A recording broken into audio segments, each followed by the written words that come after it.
Van Naaman, and it's September 27th. We're walking through a conversion to a John Deere 612C corn head. This is a 2011 model, and I'm going to take you through the steps. We brought this corn head in. We had it stood upright. Part of the conversion process, we first take off several of the components that are common to a corn head. Down here on the ground, we've had this head tilted upright, and we've removed off of it the stock roll housing.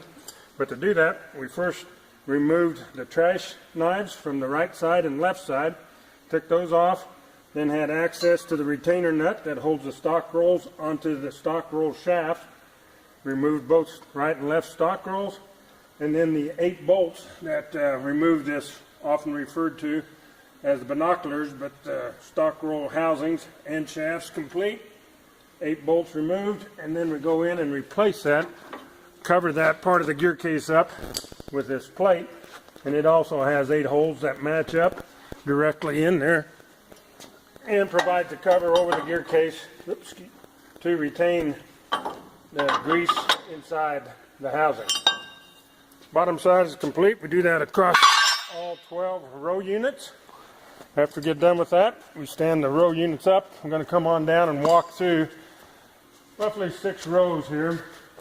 When you order an ARRO kit from Copper Cutter or from Shield Ag, it comes with a box, and included are a set of ARRO conversion instructions that will walk you through the process, setting the header upright, removing stock rolls from the bottom trash knives, the template will be along to drill the holes, and then the new set of sprockets and discs that are installed onto the unit.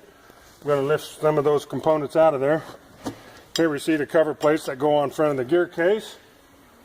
Also included in the box are a set of disc and sprockets. There's a lower disc, goes on the left side, and an upper disc that goes on the right side, and that'll provide our scissors action we'll see later on. Those are in the kit. And then the other major component included in the kit ends up being new dummy deck plates. These are a little shorter than the standard deck plates that are on a corn head, but there's a left and a right deck plate goes on. You'll see that a little later on. Then also included in the kit is the hardware, the bolts that go down through the disc sprockets, cover caps, and then washers and shims, both 14 and 10 gauge shims. Anyway, row units, when you get them, we provide a template. The template is 1/8 inch holes. It comes in, butts up against the rear of the row unit. 1/8 inch drill, or drill down through there. We have these holes, left side and right side. Drill those 2 1/8 inch holes, and then we'll enlarge those on out to roughly 11/16 for the 16 millimeter bolts. Here you see one that's been drilled out. That can be done. Find that a reamer works quite well to drill it on down to that 16 millimeter size in the location that was marked with the template. And the bolts fit in and check that. We also, on the units that are before 2012 model year 11, we have to cut underneath 1 inch on both the front and back side where that bolt goes through to provide enough clearance to be able to put the nut on the bottom side. See one nut, but there has to be metal cut out of this angled piece of metal along there so that the bolt fits up flush, flat, because that's what's going to guide the 2 discs and hold the disc in place. Step over to the next row unit, look at a few more parts and components. We've had some of the hardware, we're taking them out of the bags, put them in here because it's easy to work up and down. Our kits probably be either 2 or 1 in a box, and then you just have to take the number of kits times the number of rows that you're doing. With the holes drilled, we'll end up putting on the disc.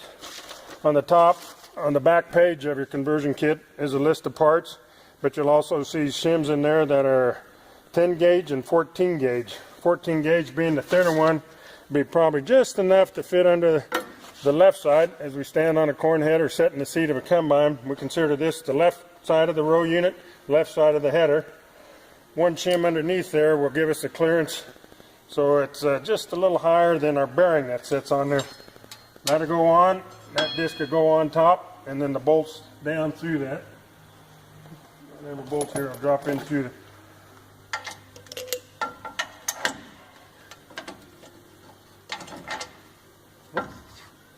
and you can see the bolt through, one shim lined up with the hole. That's a 14 gauge shim, gives us clearance so that disc can freely rotate through there. And then on this side we'll use a 14 plus one more 10 gauge, which is approximately 3 millimeters, which is approximately or very close to the thickness of our disc. So it'll raise it up that additional 3 millimeters, give a nice cutting action on it, good scissors action. We'll see that on a few more of our discs down here. There you see the way the deck plates lay in place. They'll fit down in 2 holes on this right side, one will be held in place. With our arrowhead, we no longer have adjustable deck plates, and you'll see why as we get on down in the chain. Here's a set of discs. Nice scissors action there. If I turn one, it turns the other, but they can still spin independently. So as they run through the field, you get a nice scissors action occurring there and a great cutting action. Those discs will be driven by the chains. Get further on down.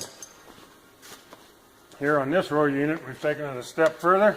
We've taken on a 2000 or before serial number, what is it, 475 100. 745 745. 745, but anyway, it's a 2012 and earlier. Those corn heads have an 8-tooth drive sprocket up at the top.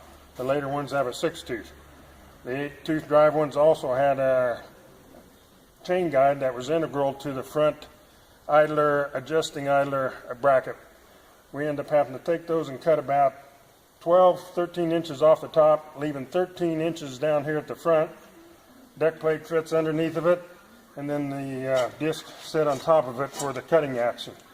So our chain will come around, come through here, pick up this disc, rotate it, come on around, and opposite on the other side. So you can see, have to put these in a bandsaw or something and cut them to 13-inch length. That'll leave enough room for your chain tensioner, mechanism, springs, bolts, and hardware. Looking on this row unit, it's pretty much complete.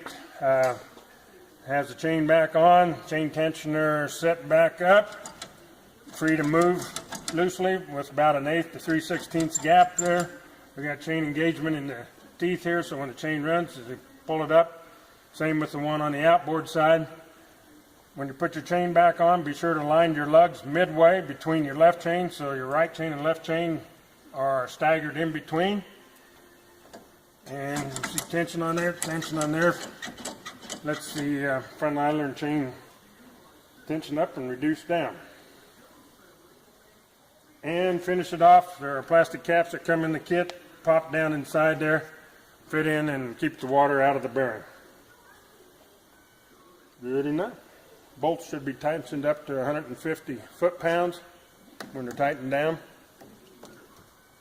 And if you have any other questions, refer to our website, Copper Cutter, that's spelled with K's, www.copper, K-O-P-P-E-R, Cutter, K-U-T-T-E-R.com. And there are additional videos on there and videos of the machines in operation. Or send us an email to ARRO, A-R-R-O, that's alternate rotary row crop option, at coppercutter.com. Thank you.